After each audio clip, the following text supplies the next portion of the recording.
I'm honestly, I know I was on a thing called the Football Hipsters, but I can only do Italian teams, so I haven't got a clue where they come from. But they definitely don't. Football hipsters don't know this. Andy, what league do they come from? It's a feeder league. Yeah, it's the feeder league. It's a feeder league. Yep. That's just a thing for us. Sorry.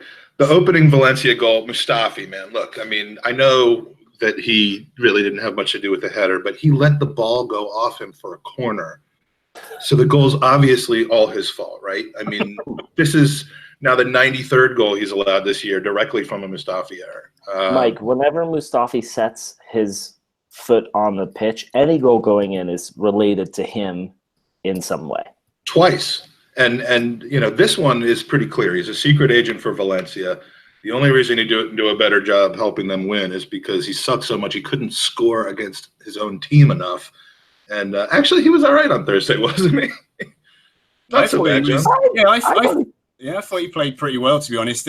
It's weird. Like I get the hatred Mustafi gets, but you look at stats and stuff and everything and compare him with the other defenders this season. He's actually one of our, I think statistically, probably still our best defender, which sounds bizarre to say. The problem is every mistake he makes is so pronounced and so obvious. Mm-hmm. Everyone just jumps on it really quickly. If you see games where Socrates is the one who leads to errors in a game and goals, they're more subtle and not quite as obvious, I think. And that's maybe why. The other reason, obviously, he doesn't get as much stick because he's a new player. So, you know, it's his first season, that kind of thing. But I actually thought he had a good game. And to be fair, the last couple of games, I don't think he's really done that much wrong. It's too late, though. The narrative's already set. And yeah. Oh, yeah. I mean, I think the club is gone. Yeah. Yeah. And I was looking at an article. I was kind of doing some research on some of our, you know, some of the Premier League defenders that are considered top 10. And I saw one. It was from January, granted, but Mustafi was listed as the number 7 central defender in the Premier League to that point. And I'm like, who is making this list? But Andy, you were about to comment on Mustafi as well. No, I thought he played really well on Thursday. And as John mentioned, it just every mistake he makes is just leads to a goal. The question I wanted to ask you boys is, if we do keep him next season, but we bring in reinforcements and he becomes a squad player, I'd be okay with it. If he didn't get as much playing time as he did now and he rotated in. But because I just don't see how we can sell him for a great profit. I wish he has improved more. There'll be no profit if you're looking at his transfer fee. It's selling him for residue basically at this point. So what's the point in shipping him for 10 or 12 million pounds, which I think is probably the rate he would go for, maybe even a little bit more.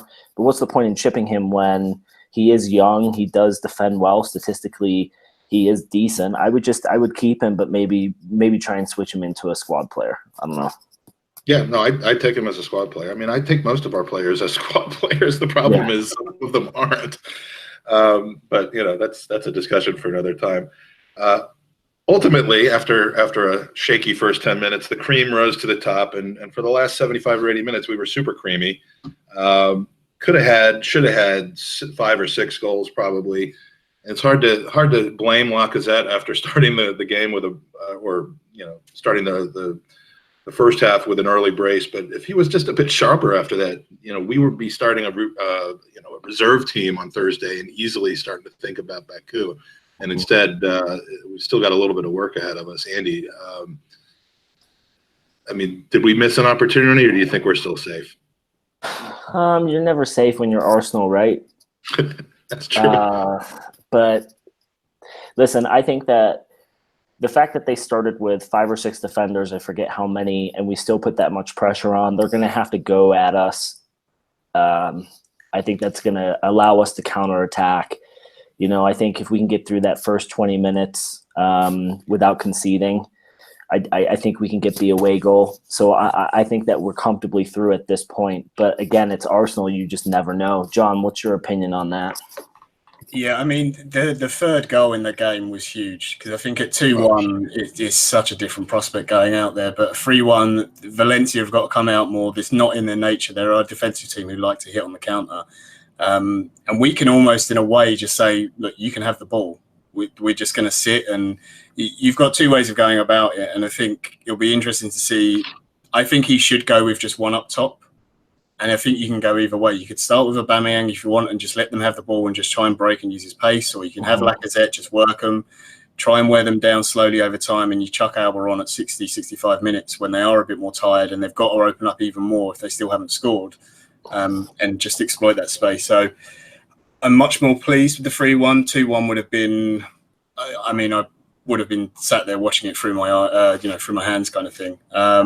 But yeah, I agree. We missed a few opportunities in the game, but let's not kid ourselves. Valencia did have a few chances themselves as well that they could have done better with. So I think 3-1 at home, most fans would have taken that straight away before the game. Yeah, at 2-1, I mean, you almost go into that as Valencia saying we've given ourselves the best opportunity that we can without coming out with a result. I mean, 1-0, a 1-0 loss on the away leg, and you're vulnerable to one away goal on the way back. But when you score one and only lose by 1 goal, I mean, I think you're fine. So that the amount of opportunities that Lacazette in the second half blew to get that third goal, it made an absolute huge difference to see Aubameyang put that one in before the end. So something that I think only about 15,000 people in the Emirates actually saw live.